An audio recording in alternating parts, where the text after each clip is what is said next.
El primer ministro de Israel, Naftali Bennett, y el ministro de Exteriores, Yair Lapid, han acordado disolver el Parlamento, abriendo paso hacia las quintas elecciones del país en apenas 3 años.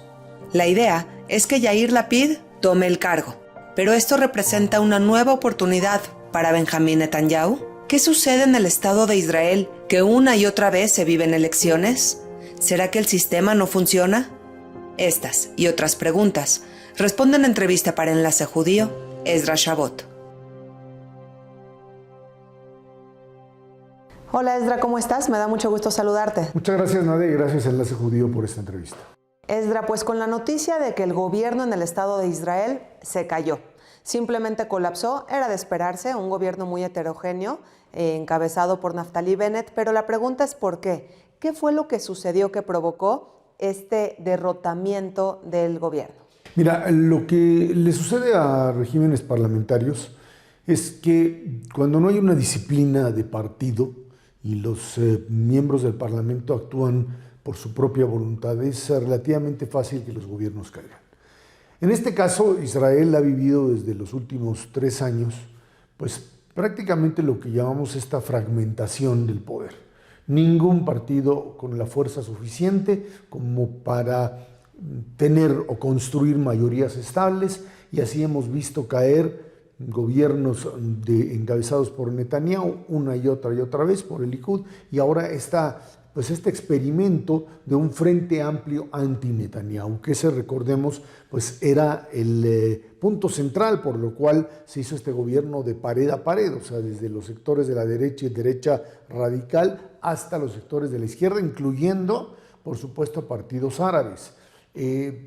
Los acontecimientos que se dan en un estado como el de Israel en términos del choque con la población árabe, en términos de la indefinición de lo que se hace en los territorios de Cisjordania fundamentalmente y Gaza, aunque Cisjordania fundamentalmente es lo que más pega en este momento, generan problemas difíciles de definir. En esta ocasión se hablaba de esta ley que se aplica a los colonos de los asentamientos en estos territorios, donde son colonos israelíes, en donde tiene que haber una ley que se aplique como si estuvieran en territorio israelí, pero que, bueno, pues están obviamente en un territorio donde no hay soberanía israelí, es lo que se llama un territorio ocupado en términos de legislación internacional, pero no pueden estar sujetos a lo que sería pues esta legislación de población ocupada o población en condiciones de ocupación, como lo es la población árabe. Es un problema legal bastante complicado. Y esto terminó generando, junto con muchos choques dentro de la propia coalición, pues finalmente la imposibilidad de sostener este tipo de gobierno. Creo que esto es lo que hay que tomar en cuenta cuando se habla de regímenes parlamentarios que no tienen un partido fuerte. Es el caso de Italia, por ejemplo, que ha sucedido también una y otra vez. Gobiernos que son constituidos y al año, a los 6 meses, caen, porque no hay un partido fuerte. No hay, como en el caso de Inglaterra, o un partido laborista o un partido conservador, que son el eje, y pueden, si no tienen mayorías absolutas, pues pueden aliarse con otros chicos. Es lo que le pasaba a Israel durante el siglo pasado, cuando o los laboristas tenían la mayoría o el Likud tenía una mayoría suficiente como para que pues, las alianzas durasen al menos 2, 3, a veces cumplían los 4 años, pero bueno, había una relativa inestabilidad. Hoy Israel vive prácticamente una situación de ingobernabilidad, en donde un sistema como estos simplemente ya no funciona. Es imposible. Vamos a ver elecciones en 3 meses y lo más seguro es que se vuelva a repetir esta situación de a ver para dónde jala un parlamentario para un lado, otro parlamentario para otro, y bueno, pues este será el escenario de aquí en adelante. Un escenario, Ezra, que sorprende mucho porque el Estado de Israel es moderno, es primermundista, es muy democrático, pero sorprende que los gobiernos se caigan de manera continua y constante. ¿Podemos resumir entonces que un Estado tan moderno como el Estado de Israel tiene un sistema político que simplemente no funciona? Sí, lo que funciona en Israel, en la democracia israelí, son las instituciones.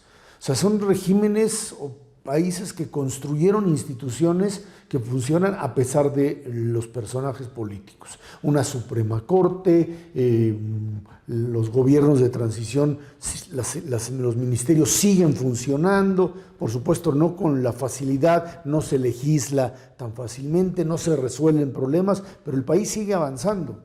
O sea, si uno ve los niveles de crecimiento de Israel durante este tiempo, si uno ve la tensión durante la pandemia, pudieron haber errores, pero esto pudieron haber sucedido tanto con un gobierno establecido como otro. No, hay una estructura institucional que le permite funcionar a pesar de las crisis políticas. Creo que incluso de una manera mucho más eficiente que su caso más parecido, que sería el gobierno de Italia. Y por eso no tienes, por ejemplo, una correlación entre cómo se cae un gobierno y la estructura económica. En otros países que el gobierno caiga, pues te genera turbulencia económica, salida de capitales, qué va a pasar con la economía. Aquí eso no existe, hay un consenso sobre cómo manejar la economía, etcétera, y lo que hay es un atorón en términos de lo político, derivado fundamentalmente de las diferencias que van en otro orden, diferencias entre manejos de presupuesto, educación religiosa, educación laica, relación con la población árabe, conflicto palestino-israelí, que es finalmente lo que queda allí atorado. Esos son los puntos donde no se mueve y donde hay una indefinición de origen y en donde pues simplemente eso es lo que impide que pueda haber gobiernos que tengan un modelo de unidad. Hay que recordar que este gobierno, pues, en los puntos referentes al conflicto palestino-israelí, no tenían por dónde moverse. Eran gobiernos que tenían miembros que tenían posiciones radicalmente opuestas. Y sin embargo, por ejemplo, en la relación con otros países árabes, que había comenzado con la administración de Netanyahu, se acercaron. Los acuerdos de Abraham, etcétera, la relación con los países de la península arábiga, de los países africanos. Esto siguió caminando independientemente del conflicto directo con los palestinos.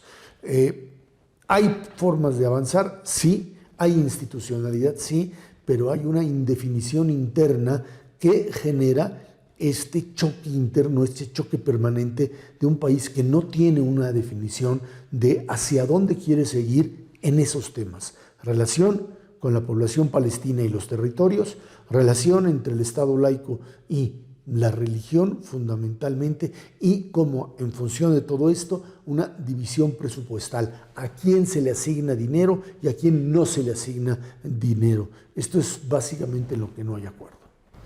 No hay acuerdo, Esdra, y bueno, pues tendremos a Yair Lapid como próximo primer ministro interino, pero ¿esta disolución del gobierno puede representar para Benjamín Netanyahu, que ha encabezado la oposición todo este tiempo, pues una oportunidad?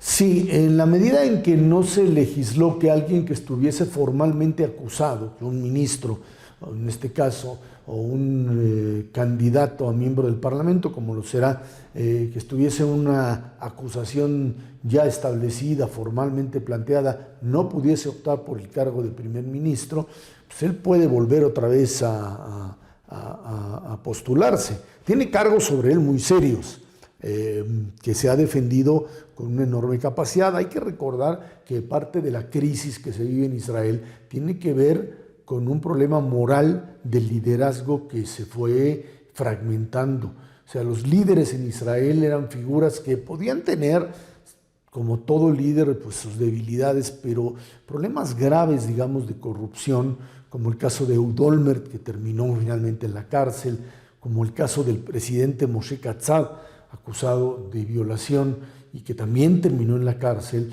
derivan otra vez de esa institucionalidad israelí que no le importa sea quien sea, pues se van sobre él. Aducir que se trata de una cacería política sobre Netanyahu en un estado como el de Israel, con la legislación y las leyes como están establecidas y los jueces, honestamente no creo que pueda proceder. Tendrá que defenderse Netanyahu otra vez. Lo ha hecho, ha conseguido una defensa muy bien planteada, pero ahí está y seguramente será parte otra vez de la campaña política. Gente que tiene pues cuentas pendientes frente a la opinión pública, tienen que enfrentarlo en elecciones. Netanyahu ha logrado darle la vuelta a todas estas acusaciones. No hay finalmente una definición jurídica de culpabilidad y eso es lo que a él le da la oportunidad de avanzar. En otras condiciones, en un Israel de antes, esto era suficiente, esta sospecha de corrupción era suficiente como para que el político se hiciese a un lado. Esto también ha cambiado en términos de la moral, que bueno, aquí se dice que la moral es el fruto del árbol que da moras y que no sirve para nada. Hoy los políticos en general en el mundo son capaces de pues, cometer actos que no son aceptables para la población y de todas maneras competir e incluso ganar. Ahí está la figura de Netanyahu, que me parece a mí que seguirá siendo parte del liderazgo, a menos que alguien en el propio partido Likud pueda desafiarla, algo que hoy, el día de hoy que estamos platicando, no se ve. Pues finalmente, Ezra, también esto es producto de una opinión pública en el Estado de Israel bastante dividida. Tenemos muchas divisiones dentro de la sociedad israelí. ¿Cuáles para ti serían más importantes y cuáles podrían amenazar pues esa unidad nacional que caracteriza al Estado de Israel? Te lo repito, ahí están los problemas serios de división. El problema entre la prioridad entre el Estado laico, en donde cada quien puede asumir su forma de ser religioso o no serlo y ser al mismo tiempo judío e israelí, y ahí hay una división que no alcanza a resolverse. El tema palestino israelí, qué hacer con los territorios de Cisjordania y Gaza, en donde no hay acuerdo y hay un choque, en donde ahí no hay posibilidad hoy de compromiso como tal, y en función de esto, cómo debe de orientarse el gasto, a qué se debe orientar el gasto en función de esos temas de seguridad, hasta dónde, temas de financiamiento a instituciones educativas, hacia dónde, y finalmente los problemas de equidad, de equilibrio.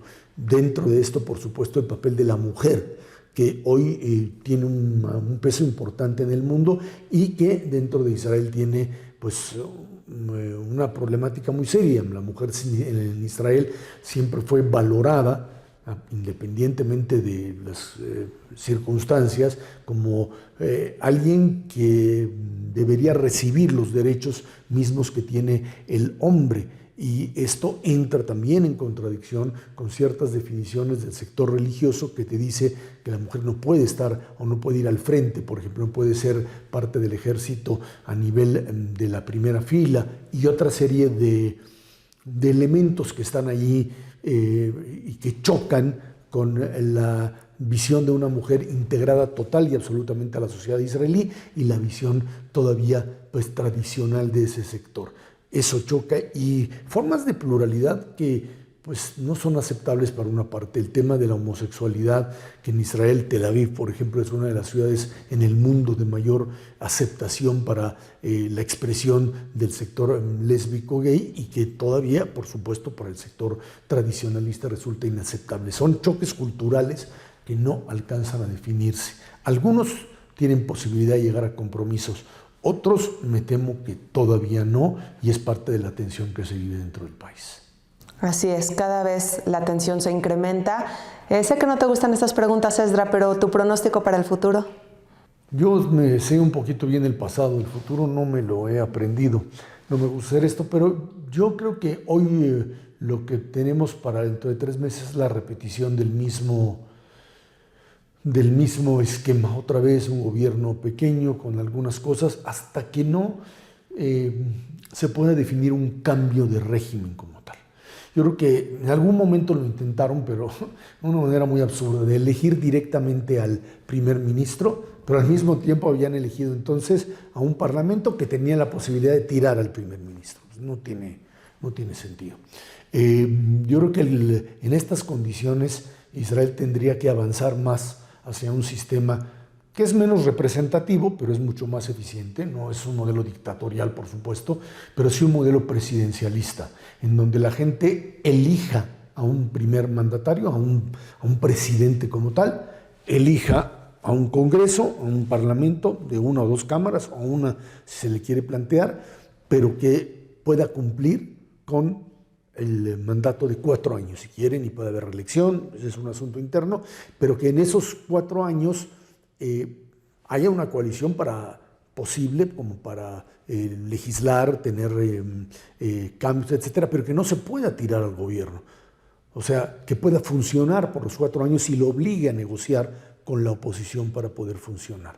Siempre que exista la amenaza de tirarlo o la posibilidad de tirarlo, es decir, de volver a convocar elecciones, este asunto de minorías, que es muy válido, suena muy bonito en la democracia, todos representados exactamente con el número de votos que tenemos. Eso está muy bien, siempre y cuando haya, producto de eso, un gobierno que tenga la fuerza suficiente para subsistir. De lo contrario, entramos en lo contrario de la democracia, que sería básicamente una anarquía, que es lo que vive el Estado de Israel.